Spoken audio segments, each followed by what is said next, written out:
Hi, everybody. Carrie and I are here today having a conversation about something that recently went viral. Cameron Rogers, who has her own podcast called Conversations with Cam, recently had a text that she sent out. She was wondering what gift to give a friend who was postpartum, and she sent her friend a text that said something along the lines of, "Hi, I'm here for you tomorrow between 12 and 3. Here's how I can help. Choices 1, 2, 3, 4." And we thought, what a great idea. Because so often we say to a friend in need, "I'm here for you. Whatever you need, just reach out, let me know." But you're taking the onus off of that person who is struggling, and you're giving them the options and telling them, "Here's how I am going to show up for you." Yeah, so I'm giggling to myself as you're saying this because, of course, we personalize what's happening today in the world. And looking back at when we had kids, there was no one texting. So someone actually had to put in all this effort to pick up the phone, to call you, to then say that. And I'm laughing because I probably would have not answered the phone because I had a baby nursing that I was walking around the house with the my best friend, and that wasn't happen. But it is great that today there are easy ways to show the ones you love that you're thinking of them, that you're there for them. And then what this woman did was say, "Hey, you know, I'm available between this time and this time. Pick one." Super easy to do for another person in need because they don't have to think about it. They don't have to ask. And that's the other thing. Like, if you're like me, I have a hard time asking for help. So if someone said to me, "What do you need?" I'd be like, "Oh, no, no, no. I got it. I'm Don't fine, bother. don't worry. I'm fine." Right? Like, no, you're not fine. You just had a baby, right? Or, You're not yeah, okay. sure. Okay, you're fine, but I'm not. I want to give you something. I don't know what to give you. I'm giving you myself. Here I am. You have my time. Because no matter what economical status you might be in, you can always give the gift of time. You can give yourself your Yes, help. I love that. I love that. We forget that like sometimes we think what people need is items, right? Right. Like, what could I send you? What could I buy for you? But no, it's sometimes just sit next to me. Right. Help clean So my house. so it's funny because Carrie is dating us by saying that there was no texting when we had our children. And so what I would have loved is a little outdated too. I feel like I'm not sure that people do this anymore, or can just now people have the opportunity to send a text. But for me, what I struggled with was thank you cards. Like my in-laws or would call me and say, did you get this one's gift? Because they didn't get a thank you card. And for me, it would be like, that's the last thing I'm thinking about right now is sending out thank you cards. I feel like people weren't sending me a gift so that they know that I received it. They were sending a gift to acknowledge it. But to acknowledge that I just had a baby. They were giving something to my baby. But So you would have I wanted a scribe. want to come to my house and write all my thank you cards because it was the out of all the things on my to-do list, it was not important to me to write thank you cards. There were so many other things like Let me ask watching. you, when you ordered your birth announcements, did you order the thank you cards to go along with Yes. it? Okay. Yeah, I think I probably still have them because I never wrote them. So from child 1 to child 2 of mine, the first thank you cards were very like baby looking, like very cutesy. And then I learned, oh, for the second one, I should make them look more mature and just his name. That Yes, way we could use them, throughout the yeah. years. He will Yep. always have these thank you cards. So Now, when my nieces and nephews and are having children, it's like I just enjoy. I don't want a thank you card. I don't need a thank you. Just enjoy. I bet also, right, a lot of things can be ordered online and with all the registries. There are Yeah, probably automated thank you notes that go right. out, whether it's an email or a text. So, super easy now to let people know that you received it and it's appreciated. Thank you. So, Absolutely. So let's just talk for a second. We're talking about time and how can we help specifically new parents? What are some of the top ways that you can offer help to new parents? So so we yeah, I was spoke just to some of our listeners and our relatives, friends who are having new babies, and we asked them, what's the best way for people to show up for you? yeah. And here is some of the things we've gotten back. Yeah, so one of the top items was coming over and either watching the current, the baby or the older children so that the mom could have her own time.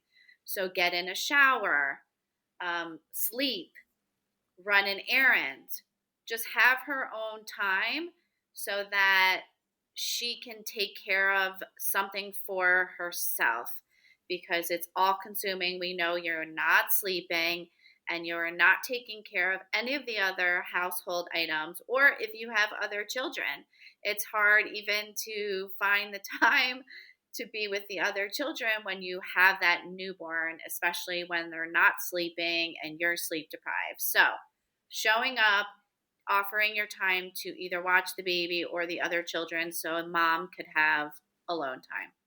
And it doesn't just have to be mom, it can be your spouse or your partner. I mean, in those new days after a new baby comes along, it's so hard to have a conversation with your partner, to find the time to just be the two of you for a second. Your life changes so drastically when a new baby comes into the picture, and it's so important to have that time to connect with your partner. Yeah. And new that wasn't, happening back in our day was both parents, if they're working, both parents nowadays can have time off. Right. So we didn't have that luxury, dad had to go to work and mom took off and stayed home. You weren't allowed leave at work to stay home for the birth of a new child. So, Yeah. thankfully, hopefully, both of the parents are getting time to adjust to new baby or multiple children now in the house. So, all right. The other thing was coming over and helping with the household items. So, doing laundry, washing bottles, cleaning the kitchen, packing lunch or food for the older children. So, Yep. being there with your time to help in the household items was another hot item that new parents really needed. Along with that also comes meals, whether it's meal prep or bringing them healthy dinners. Nobody in any kind of situation wants to have a pizza sent day after day after day. Let's just try and keep it a healthy option.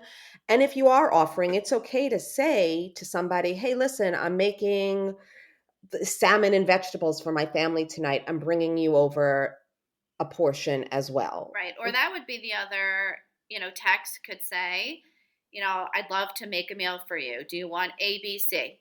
Right? Yep. Not what do you guys want to eat? Because remember, mom may or may not be breastfeeding, but mom also just gained a significant amount of weight. And so mom wants to try to eat healthy as soon as possible afterwards. Like, I Right. remember the stress of that, right? Because you need to eat, but you don't have the time to make something healthy. So I would have No, loved that. I would have never, loved never mind. healthy meal options. Never mind the time to make it, the time to think about it. Like the 3 children later, they're all grown. I'm still thinking, "Oh my gosh, what am I making for dinner?" I mean, it's a thought that we always have. What am I making? What am I cooking? What are my meals? If you can relieve that stress and just tell them, even if you want, I'm bringing you breakfast, lunch, and dinner for the next day. Here are your choices. Oh my gosh, how wonderful would that be? Yeah. Yeah. I also could have used, I was like nervous mom, not surprising probably to some of my friends that are listening, but like I had a hard time driving with the baby in the back without somebody being there. So, like the first doctor's appointments, your first errands, like it took me several months to just get to mommy and me with the baby because, I needed to make sure he was fed and driving in Right. the Changed. car and Mhm. the whole thing. So, maybe it's that.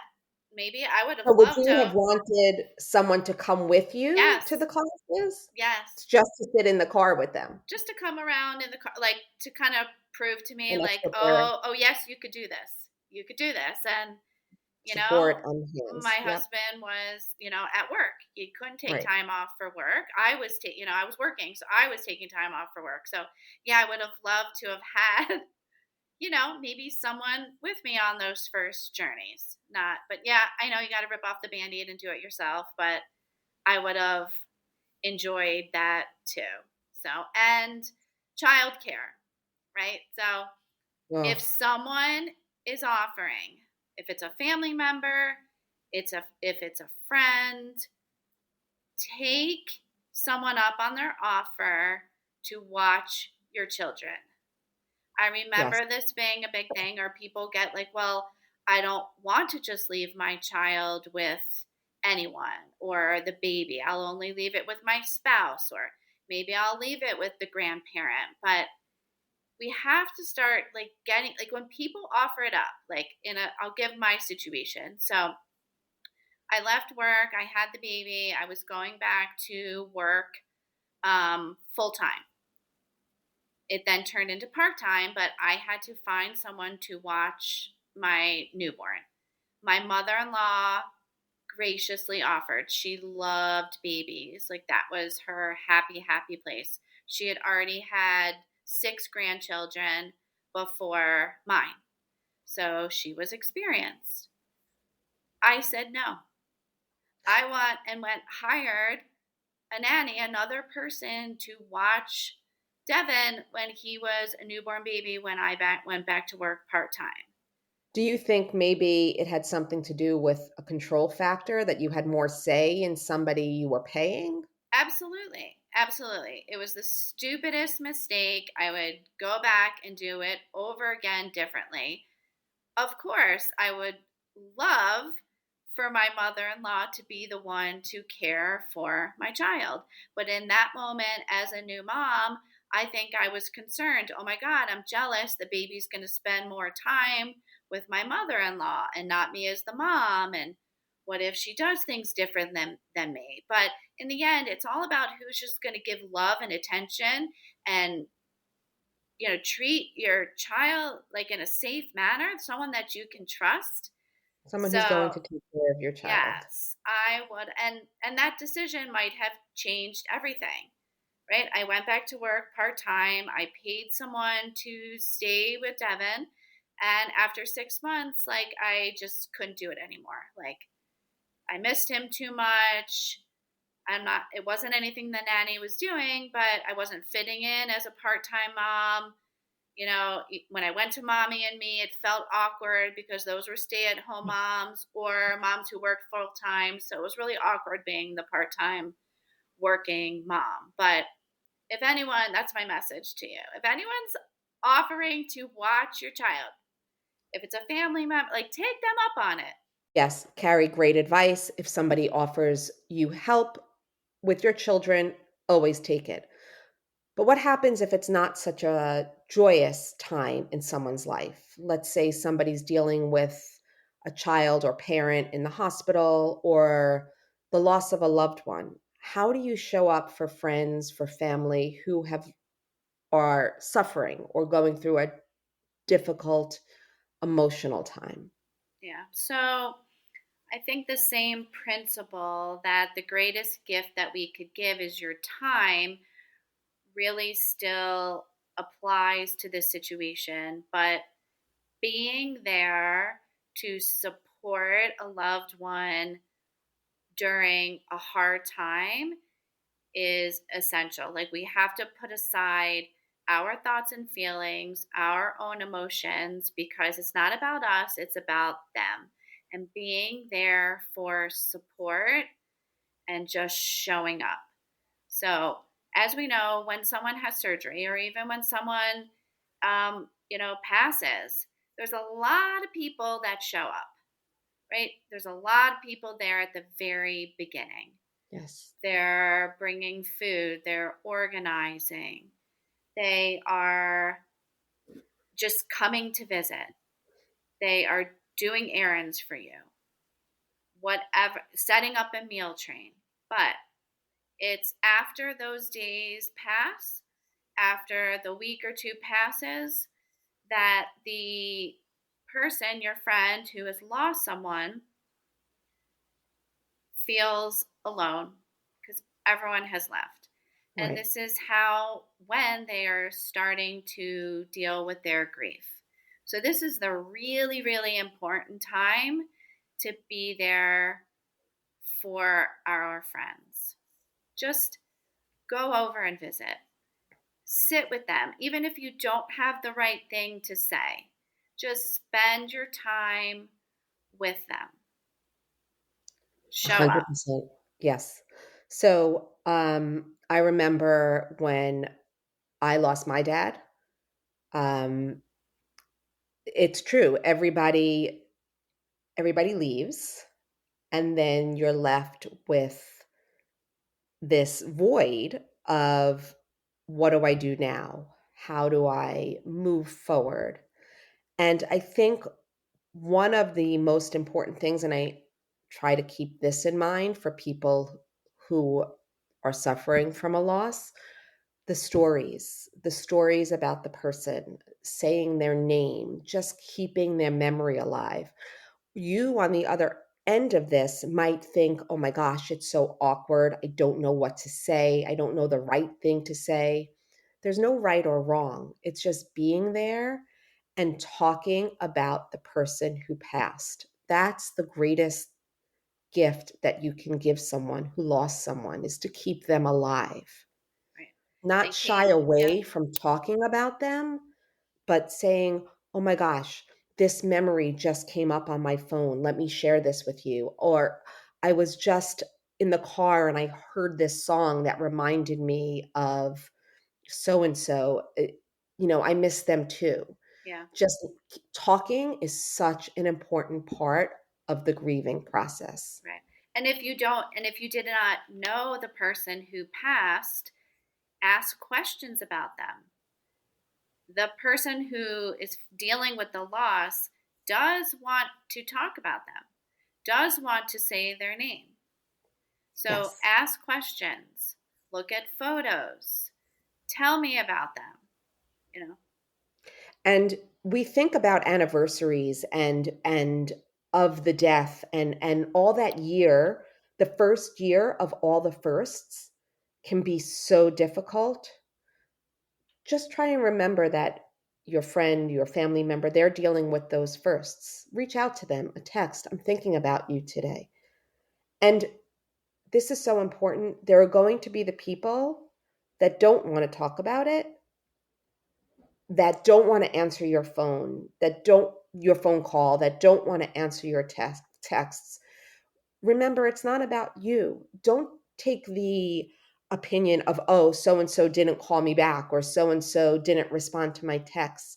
This is not about your time that you're going through. It's about however they're dealing with it. Keep showing up. Yeah. Yeah. Even if they do not respond. We all have people that we know, our friends or family members who, when they are struggling, when they are grieving a loss, or when they're under extreme stress and pressure, that they isolate, right? They want to be alone. Still show up for them in any way that you can, regardless of how they're responding or not responding to you. So if you don't get a respond text, if you don't get a respond phone call, still keep showing up because they appreciate it. They feel your presence. They know that you're there, feeling love and support for them. So just keep doing it. They just don't know how in that moment to be any different way. Like they're in self protective mode. And that's the only way that they know how to deal with whatever they're going through. So as a friend or a loved one, keep showing up. Don't give up. Don't say they didn't, like as Jessica said, oh, I didn't hear from them. I'm moving on. Don't move on. Keep showing up for them. They hear you. Yes, just letting people know that you're there. Here, this is something I thought about too. Bereavement groups. We say to our friends who have lost a loved one, oh, here, you should go to this or try this. Sometimes it could be very hard for someone to take that first step. They might need the support, but walking into a room or walking into a situation where they're surrounded by other people's grief might be difficult for them. Maybe offer to drive them, maybe offer to go with them and just sit with them for support. Yeah. I That's think a just that's as a we said, great piece of advice. I think just as we said at the beginning of our conversation, showing up and being there, giving your time to someone can be the most valuable thing that you ever can give. So all of these tips that we're talking about sound great, but what if you don't actually have the time to offer to your friend in need because you're finding yourself sandwiched? So there's this term sandwich generation where we are taking care of our own children as well as taking care of our parents. So we are now parenting our parents as well as our own children. So help me figure out a way, Jessica, to help others when I'm Okay, so feeling sandwiched. that's you raise a lot of great points there. I mean, as we get older, we are struggling with that, and our time seems to be spread so thin. But if you're in the car going to the grocery store and you know your friend is at home for whatever reason, whatever they're dealing with, you can say, I'm going to the grocery store. I thought of you. Tell me what you need. I can pick you up this, or that, or do you have dinner for tonight? I can get it for you. Whatever it is, it doesn't when we talk about showing up for someone, it doesn't necessarily always have to be in the physical sense. Let them know you're there for them. Just letting them know that they're not forgotten and that you are thinking about them. Does that help? Yeah, no, that is helpful. And we have to remember we do spend a lot of time on our phone, even when we are pressured, even when we're managing kids and parents and work and our own households, but we have time for our phone. We scroll on our phone, so send that text message. Call the Right. friend when you're driving. Whatever it is, even if it's just a minute. I'm thinking of you. I wanted to reach out, hear your voice, whatever it is. Just be thoughtful, even when you might yourself feel bogged down and buried by all of your responsibilities. It only takes a few minutes, a couple of seconds to reach out and let them know they're not alone. Yeah. So when Carrie and I started the podcast, our whole vision for it started with the term no parent should ever have to feel alone. That was our driving force. So I think this is a really good episode to drive that home, a great conversation to let people know that they're not alone. I'm with you. And I hope you all got a little something from this episode, and we'd love to hear from you. What else can we do to help another in need so that we can all pay it forward? I love that term. And on that note, a comment, drop us a line at info@parentcoachesunleashed.com and let us know how you can pay it forward to someone in need. As always, thanks for listening. We appreciate you all.